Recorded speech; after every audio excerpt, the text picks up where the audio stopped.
en el resurgir de nuestra patria es fundamental, que es lo que vamos a hacer con YPF. ¿Por qué? Porque el plan de negocio de YPF determina la tasa de ganancias de todas las empresas de nuestra patria.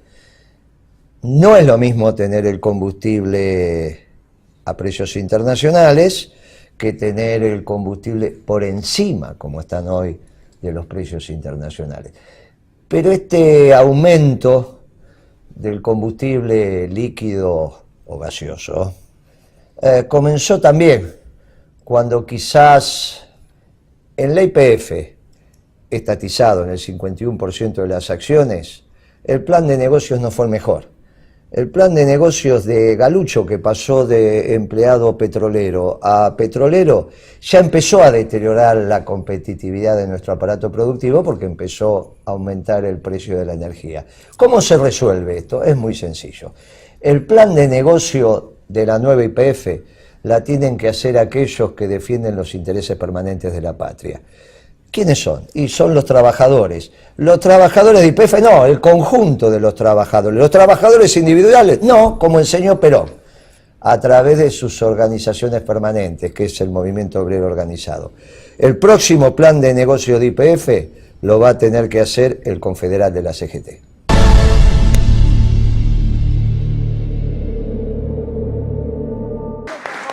Para ampliar y para desarrollar esta propuesta de YPF para el movimiento obrero organizado, le pedimos la palabra a un economista, un compañero a quien le gusta definirse diciendo que aprendió a leer con la razón de mi vida y cuando se recibió de economista en su trabajo jamás olvidó sus orígenes peronistas. Le pedimos la palabra al compañero Roberto Pons.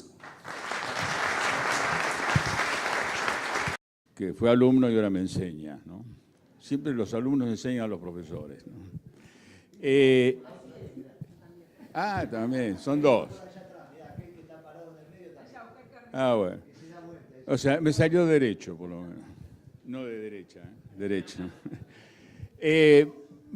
Muchas cosas que tenía que decir le dijeron tanto Tony Pronsato,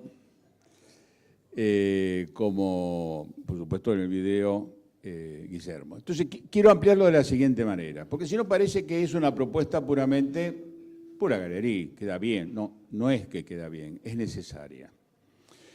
Fíjense, y lo voy a hacer primero, no desde la óptica peronista, a pesar de lo que pedí que me dijeran, sino pensando con la cabeza que dicen ellos que tienen, o más allá que son descerebrados, como diría Guillermo, ¿no?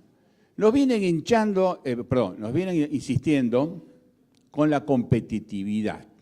Y en nombre de la competitividad reclaman salarios más bajos. Yo he escuchado a algún economista por ahí, que no voy a dar el nombre para que lo voy a escrachar, que un día en la calle, en el 2015, yo iba con otro economista amigo, y dice, no, tiene que ganar Macri porque esto se arregla bajando el 30% de los salarios reales en la economía. Me dijo, ¿en serio? Yo no le dije nada, porque trompada no, porque es un tipo que trato de no pelearme. Y decirle algo un necio no tiene sentido porque no lo va a entender. Entonces yo me fui. En nombre de la competitividad, dicen que ajustan los precios de los combustibles, que lo dolarizan, porque así van a venir las inversiones, etcétera, etcétera, etcétera. Pero yo lo poco que estudié en economía, dicen que la primera competitividad que tiene un país es su capacidad de tener recursos naturales o además, como en el caso argentino, tener un alimento barato, excedente. Países como Japón, que no tienen tantos recursos naturales y no tienen capacidad de hacer tantos alimentos, tuvieron que ingeniarse por otro lado. Un trabajo mucho más organizado, más capitales financieros, bueno, eran competitivos en eso. Además de que había que reconstruirlo después de la guerra y tenía detrás de ellos todas las inversiones norteamericanas, bueno, que tiene importancia estratégica en el Pacífico, eso, no es solamente igual que Australia, no es solamente que son más competitivos. Bueno, nosotros tenemos dos grandes capacidades de ser competitivos. Disponemos de energía Podemos exportar, como bien decía Tony, nuestra gran capacidad de producir energías renovables como el viento, el sol, etcétera, que disponemos de sobremanera en nuestro país. Es una de las mejores cuencas en el mundo para el sol y para la energía solar, la energía eólica, pero también, sin ser un país petrolero, siempre dispusimos de petróleo. Y ya los datos que dio Tony son muy claros, solamente el 20% en un momento de un gran pico de consumo industrial y de confort de la sociedad argentina, y de gasto de electricidad, y coches puestos a gas. Porque acá lo que se olvidó decir Tony es que en un momento dado los estrategas de la energía que se reunían y protestaban y sacaban documentos habían decidido cambiar la matriz energética para que sea básicamente gasífera. Entonces, claro, se consumía más gas. Por eso fue una buena decisión, pero no lo uses en contra del otro gobierno cuando empieza a haber dificultades de abastecimiento.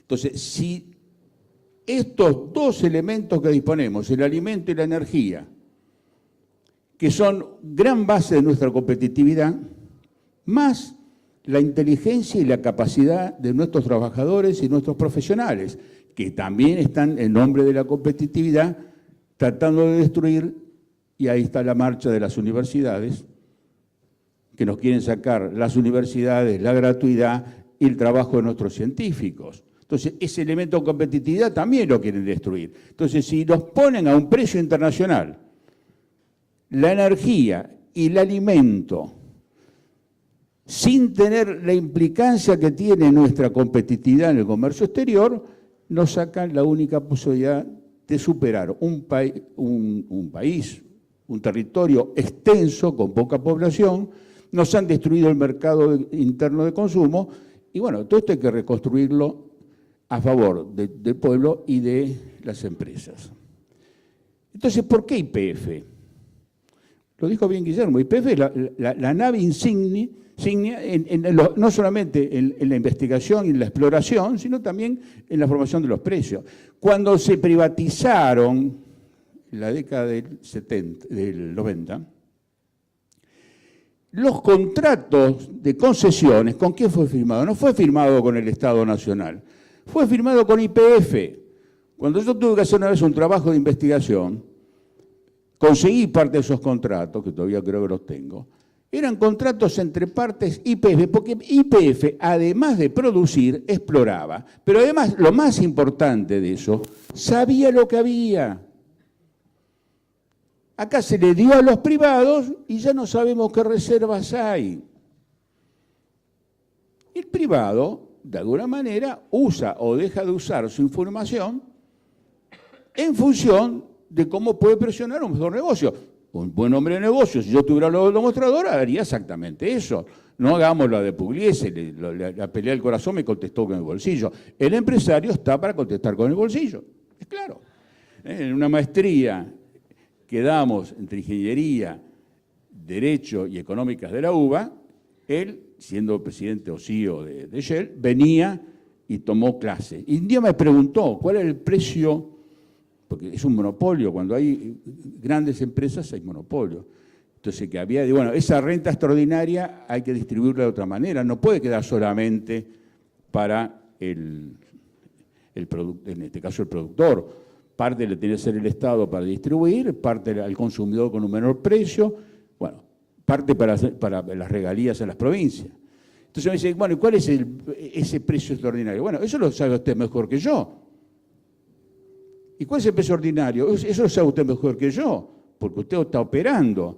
Ese hombre se podría haber plantado perfectamente ante las otras compañías y decirle, no me mientas. El costo tuyo es este. Te voy a dar una rentabilidad, ¿cuánto tenés? De 20, te voy a dar del 50%, ya que somos amigos. Pero no me van a pedir el 300%, no, él se lo dio el 300%, o el 400, o el 500. Eso es más corrupción y más estafa que cualquier otra que se saque en cualquier cuaderno que ande dando vuelta. Pero no termino acá.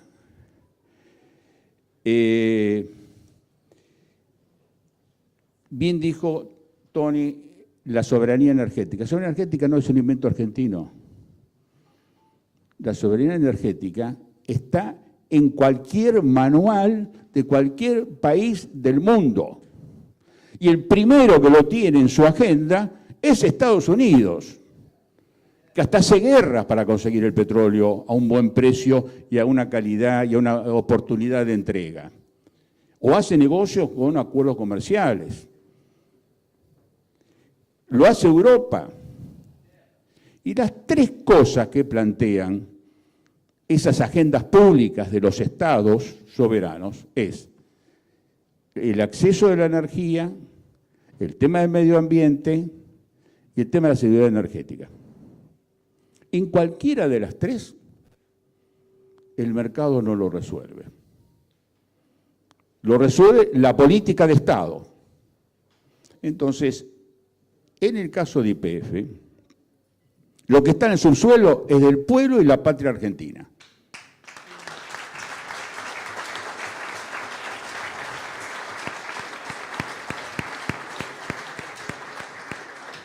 Y si es del pueblo y la patria argentina, el control lo tiene que tener el pueblo. Bueno, el pueblo yendo a elecciones cada 2 años, cada 4 años, no. El pueblo, como lo pedía Perón, a través de sus organizaciones libres en la comunidad organizada. De la cual la columna vertebral, la central, que conoce lo que pasa en su métier, es el sector sindical. Tendrán sus defectos, que los gordos, que no los gordos, que hacen paro, que no hacen paro, se critica todo. Pero hay una gran virtud del sindicalismo, que es la base de la crítica del otro lado, tanto de la izquierda como de la derecha. El sindicalismo argentino no es clasista, es nacional y popular.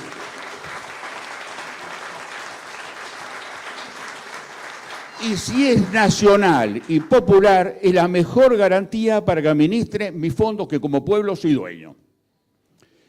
Eso no quita que el Estado tenga su función. El Estado regula. Como decía Perón, todos somos buenos, pero si los vigilamos somos mejores. Entonces el Estado tiene una función. Y como bien dijo Tony, como suele decir también Guillermo, esa apropiación de la riqueza a partir de nuestros recursos naturales no solamente tiene que volver al pueblo con un mejor acceso a la energía, a las industrias y al agro para ser más competitivos, porque el agro necesita transporte, necesita puertos, necesita mucha energía. Sino que además tiene que volver para que el motor del crecimiento en la Argentina peronista no sea el Estado ni la dádiva, sino el sector privado, que es tanto la parte productiva, industrial o manufacturera o empresaria, como fundamentalmente los propios trabajadores. ¿O qué son los trabajadores? Son los que producen la riqueza. Entonces, me parece que con toda esta argumentación, creo haber demostrado que la hipótesis que nos plantea Guillermo de que las acciones de YPF, que es el control de la empresa, sea manejada por el movimiento obrero organizado, no solamente es un dogma de nuestro pensamiento peronista, sino la mejor base de la competitividad para la Argentina.